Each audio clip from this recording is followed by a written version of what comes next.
Thanks for staying with us on the conversation. On the first half, we dealt with political situations in Nigeria, where a former Vice President Atiku Abubakar has actually clinched the presidential ticket for the opposition party, that is the People's Democratic Party.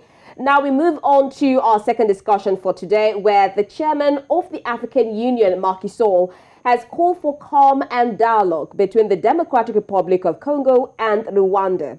This comes after the two countries have continued to accuse each other of supporting rebel groups operating along their shared border.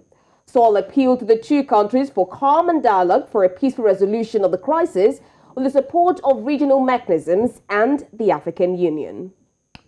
Now, on Saturday, Rwanda said two of its soldiers were being held captive by rebels and accused the Democratic Republic of Congo's government of backing those responsible. Earlier on Saturday, the DRC also accused Rwanda of backing another rebel group, the 23rd Group, M23, which last month resumed its campaign of violence in the volatile Eastern Democratic Republic of Congo.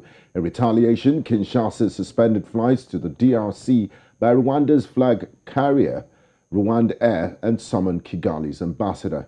Now, join us on the conversation this evening to discuss this is Kambale Musavuli. He is an analyst and spokesperson for the Center for Research on Congo-Kinshasa. He joins in live from Accra in Ghana. We also have Claude Gatebuke, a human rights activist who joins in from Tennessee in the United States of America. Gentlemen, good to have you join us on the conversation. Thank you. Thank you. Thank you for having us. Now, I'd like to start with Claude. Now, Claude, for a few years now, the Democratic Republic of Congo and Rwanda have had quite a tumultuous relationship. What is responsible for this latest strain in the relationship between both nations? I think, the latest is basically the constant.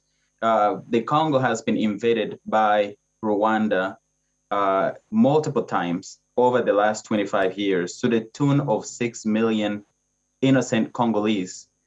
Most of them, more than half of them, children under the age of 5. And during this war, a genocide has taken place. It's been documented in the UN mapping exercise report that came out in 2010, showing all the crimes, major crimes that were committed in the Congo. The government of Rwanda, the military of Rwanda being the most responsible, including a possible genocide in the Congo. It's been looting. Rwanda is a very poor country in natural resources, but Rwanda is one of the top exporters of some of the minerals found in the Congo, such as coltan and many others. So this is what is at the center of the current diplomatic issues between the Congo and Rwanda. And this has been going on for the last almost 26 years. It started in 1996, October 1996. So what we are seeing today is a continuation of this conflict that started in 1996 and is still going today, where Rwanda continues to invade and re-invade the Congo. Rwanda hasn't alone invaded the Congo. Uganda has also invaded the Congo, but the M23 specifically was just about 10 years ago today, also did the same thing that they're doing today, committing atrocities, displacing millions of people in a short amount of time. And when that happened, it was shown that Rwanda generals, Paul Kagame's advisor, General James Kabarebe, as well as General Jack Nziza and General Charles Kayonga, were directly responsible for the budget, financing, recruitment, and logistics of the M23. So this has been ongoing. Actually, I'm glad that the Congolese people are rising and showing that, what is really happening, because, many of the governments in the Congo have really failed the Congolese in terms of pushing to make sure that the world understands the aggression of Rwanda towards the Congo. All right, Kambale, talking about these accusations, it's quite unfortunate coming on the brink of regional integration and Africa Day. And we see the Congolese government accusing the Rwandan government of backing the M23 rebels. Now, do you have any evidence to back this? And who exactly are the M23 rebels? The evidence that the Congolese government has presented the weaponry first. They also presented two Rwandan soldiers who have been caught actually by the Congolese people, not even the Congolese army. The people actually caught two Rwandan soldiers in the DRC and turned them over to the military. And beyond that, it's just plain logic. You have a group of rebels, no more than 400 to 500 of them, who have a military capacity that overnight increased. They start attacking the military at night, targeted attacks at night, which means that they had night vision goggle or equipment that allowed them to have that firepower. And of course, the type of mortars and bombs that they threw at the military. But they saw that very clearly that it changed overnight. And of course, after catching the two Rwandan soldiers, it became evident, and also seeing the weaponry that the rebels left behind. These are now weapons that they had before, and they show that there. But who is the M23? Now, it's really important when we're looking at the conflict in the Congo to not be caught up with the acronyms. You know, today we call them M23. Tomorrow we may call them P24. Congo is known for many acronyms of rebel militias, but the essence of the conflict is that we have proxy rebel militias supported by Congo's neighbors. But to directly respond to that, the M23 is a rebel force that started in 2012, right in the middle of a international pressure on the Congolese government to arrest a rebel leader named Bosco Ntaganda. Bosco Ntaganda is a rebel who is currently at the ICC. Yes. So he had an ICC arrest warrant, and as he was commanding the M23 at that time, they were called CNDP. As the pressure came to arrest him, he disappeared, and his rebel force came out with a new name, right? They were CNDP, now they became M23. What does that mean, M23?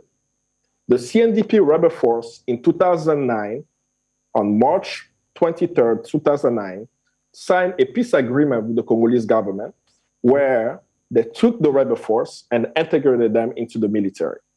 And they say that in the agreement that they signed with the Congolese government did not respect the accord. So this is why in March of 2012, they decided to fight back when we know that's not the reason. They wanted to arrest one of the commanders. So from March 2012 to up to now, people know them as M23. I will add another element. While I said that they were named CNDP, this is also a new name that they had, because in the early 2000s, they were not called CNDP. They were called RCD, Rassemblement Congolais Démocratique. The RCD rebel force in the early 2000s, after they were integrated into the Congolese army, they changed the name to CNDP. So now that I've said RCD, let me go further. Before RCD, they were called something else. They were actually called AFDL. So as I keep going on and on, imagine Africans who have not been following closely the conflict in the Congo. They wonder, but we keep hearing these names of rebel groups. It's the same rebel group from 1996 to present, where we have Congo's neighbor who have armed, equipped, financed a rebel force, and when people don't pay attention, change their names so that you will not connect to who they are, and they have not been held accountable. But to end this, really, it's really a question of justice. I think I'll pause there so that we can exchange more. There's one other piece of evidence. There's one other piece of evidence, Kambale. The attack in Kibumba is right next to the border of Rwanda. You cannot attack Kibumba in Congo without coming through Rwanda.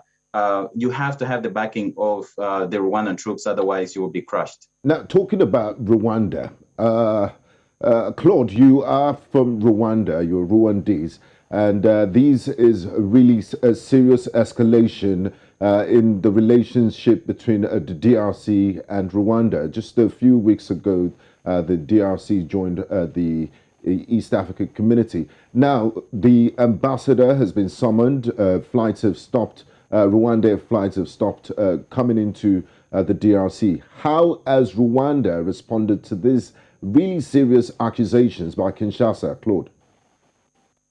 So there is a divided opinion, of course, because Rwanda is a very fractured, the Rwandan society is a very fractured society. And what I mean by that is there are people who completely blindly support the regime in Rwanda by Paul Kagame, in spite of all the crimes he's committed inside of Rwanda and abroad and in the Congo. So those will say, you know, the Congolese are wrong for suspending the flights and for summoning the ambassador, and basically for this being for Rwanda being called out. The majority of Rwandans actually support peace in the region, and we all know, we are aware of all of the invasions. Our sisters and brothers who have been snatched out of schools and taken to go become child soldiers in the Congo, who have been killed there. We're aware of the riches that have come to the elite in Rwanda, who are plundering the Congo. And it's at the end of the day, we actually welcome every step that will bring peace to the region, which starts with the truth, which the truth is that Rwanda has invaded the Congo many times, including now. Secondly, with justice. Justice, the best place to start is the UN mapping report of 2010, which has the most serious incidents committed in the Congo. And once we have truth and justice, then there can be peace in the region. So the majority of Rwandans support that. But so what's the official statement from Kigali? What's Kigali saying about this latest accusations? Kigali is denying that they are supporting the Kigali government, the regime, the Paul Kagame regime, is denying that they're supporting the M23 rebels. In fact, they claim that this is a Congolese issue. And the truth is, the issues in Congo are both internal and external, but the interference of Rwanda and Uganda especially into the affairs of the Congo are evident and the most destructive. Of course, Rwanda and Uganda are also supported by Western powers, the US, the UK, the European Union, all back the Rwandan and the Ugandan government. In fact, previously, when the M23 had destroyed Eastern Congo, it took the US, the European, and multiple countries in the European Union that are donor nations withholding aid to Rwanda, and almost immediately the M23 rebellion stopped. So they deny the fact that Rwandan troops are in the Congo. However, we know, Rwandans know, we have our own people that are being sent there. And it's not even a secret, it's an open secret in Rwanda. They are, in fact, let me give another example. The general in charge of, I believe it's it's one of the military branches. His name is General Muganga Mubarak. In a recent speech, I believe it was last year or maybe 2020, he said that Rwanda-DR, which was suspended in the Congo, is actually an instrument of work and war in the Congo. And that, you know, the people who are unemployed in Rwanda will be sent to the Congo to work. And he was basically hinting at they will turn them into soldiers to invade the Congo. So these are not even hidden secrets in Rwanda. These are things that we know, but officially the government continues to deny this. Lastly, in previous years, the Rwandan government actually denied being in the Congo, and then months later held a ceremony to welcome Rwandan soldiers back to Rwanda from the Congo. So I just wanted to end with that. Go figure. All right, thank you. The same game. Thank you so much, Claude. Quite contradictory statements and actions going on there. Now, Kambale, earlier on, you told us about this M23 rebels and how from the past they've been changing their names. Now, while we're still looking at the overview of the topography where the M23 operate, can you also tell us the humanitarian situation on ground, especially at the border areas? I think the most important thing to still remember, beyond even what's happening now, Congo has lost over 6 million Congolese. I mean, we may talk about it just as a number. This is staggering numbers. There are some African countries that do not have a population of 6 million. 6 million Congolese have died due to this conflict. I mean, this latest uprising of M23 has displaced since the end of April over 170,000 people in the East. When you look at the videos and the footage, the pictures of people being displaced, you're seeing elderly, you're seeing children, men carrying mattresses and the belongings, seeking a safe refuge somewhere. The numbers of internally displaced people inside of the Congo is close to 2 million now. Just in their own countries, they have now refugees, and they're being displaced en masse, right? And we have a few things that worries the Congolese. On one time, we have our neighbors who are supporting armed groups. Then we also have the largest UN peacekeeping mission in the world, which has one of the strongest mandates. And the strongest mandate they have Chapter 7, which is to go after the rebel militias. And the Congolese people, after 2 decades, are tired of the war. They want to see peace today. They want people to be held to account. And this is how it's also even expressed for those who are following social media at the moment. Congolese all around the world are saying, after 2 decades, it is time for peace now. Now, staying with you, Kambale, because we understand, looking at the region, like Claude said earlier, it's beyond just the Congo. You have interference from Uganda, and the United Nations has actually asked Uganda to pay reparations to the Congo. Now, let's look at Uganda. Just a few days ago on Twitter, the commander of the Ugandan People's Defense Forces, Land Forces, and first son of Rwanda, General Muhoozi Kainerugaba, it was on Twitter, tweeting that I will train my new army in the Democratic Republic of Congo, and I'm quoting him here, to be the greatest in Africa, since we're all now in the East African community. I just need an invitation from my president, Tshisekedi. What is the relationship of Uganda and the DRC, and what role do they play here? And is Uganda's help really needed here, and General Muhoozi Kainerugaba? You know, when we're speaking about Rwanda and Uganda, we have to really emphasize it's not the Rwandan people, it's not the Ugandan people. I mean, I can't tell you how many Ugandans have reached out to me this entire month to share the challenges they face, to have a leadership that represents them. And I'm sure people have seen how opposition leaders in Uganda have been jailed. Many have been beaten. People have been killed, brutally killed, because they want to see a new government. Why are we talking about a new government? Can you imagine that we have a president in Uganda who's been in power since 1986? We are 2022 now, right? Since 1986 he's in power.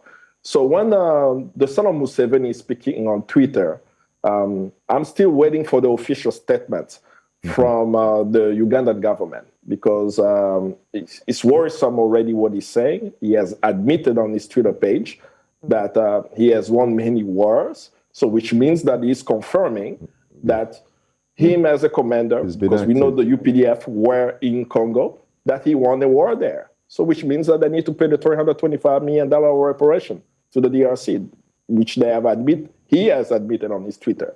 So his rhetoric, or his rants online may not reflect what the government is saying officially, but what's clear, Rwanda and Uganda have invaded the Congo twice, in 1996 and 1998, and they have continued to support proxy rebel militia groups in the DRC. Congo has taken Rwanda and Uganda to court at the International Court of Justice. The ICJ declared that Uganda was guilty of war crimes, crimes against humanity, and pillaging of Congo's resources, and they have awarded the Congo $325 million reparation.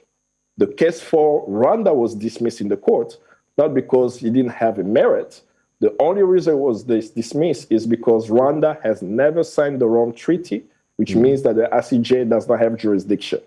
Which other country has not done so? The United States. So you cannot sue American soldiers for crimes they have committed anywhere in the world, and that's what Rwanda also is doing now. Okay, Claude, what are some of the consequences of not resolving this conflict, especially between the relationship between DRC and Rwanda on security in the region? Because we're coming from a situation now, Kambale mentioned the issue of about 6 million Congolese people that have been dead, and of course 2 million displaced. So what exactly will be the consequences on security in the region? I think the security consequences are major. And the reason is these are all interconnected. When we look at what's happened in the Congo, Kambale talked about he went from the M23 to the CNDP to the RCD to the AFDL. The AFDL goes back to the RPF. The RPF goes back to the NRM, which those are the last two that I mentioned. The RPF is the party in power in Rwanda. That party started in Uganda and invaded Rwanda in 1990, took over Rwanda in 1994, then created another rebel group, the AFDL, that invaded the Congo. Before that, they were part of the NRM, which is the party that Museveni leads. And that party started a war in 1981 in Uganda, killed a bunch of people, took over Uganda in 86, and almost 40 years later, Museveni is still president. He committed genocide in northern Uganda and invaded South Sudan. The issues in South Sudan right now are connected to the issues in the Congo, the issues in Rwanda, the issues in Uganda. So it's all interconnected. All of Central Africa is affected. And on the human level, I just want to give a small personal testimony. I was a refugee. I actually lived in the Congo. I fled to the Congo during the Rwandan genocide. And the conditions were horrible. We had no belonging, nothing. All we had was someone that gave us a spoon, a cup, a plate, and a pot. That's all we had. We drank water from a lake. That lake had animals bathing in it, people bathing in it, and dead bodies in it, and we all got sick. So the humanitarian crisis on the human level is major. There are babies today who are dying because of this invasion, this conflict. There are elderly people, handicapped people who are dying because of this. But the other part, in terms of security, every time there is a saying that Africa cannot be free and Africa cannot be secure unless Congo is free and secure. The issues, Congo is surrounded by more than 9 countries that border the Congo. All of them are also affected. Congo should be the breadbasket of the continent, considering its resources. So not only is the security issue in terms of the fighting and the displacement of people, but it's also food security and actually climate. It has major consequences for now and for the future.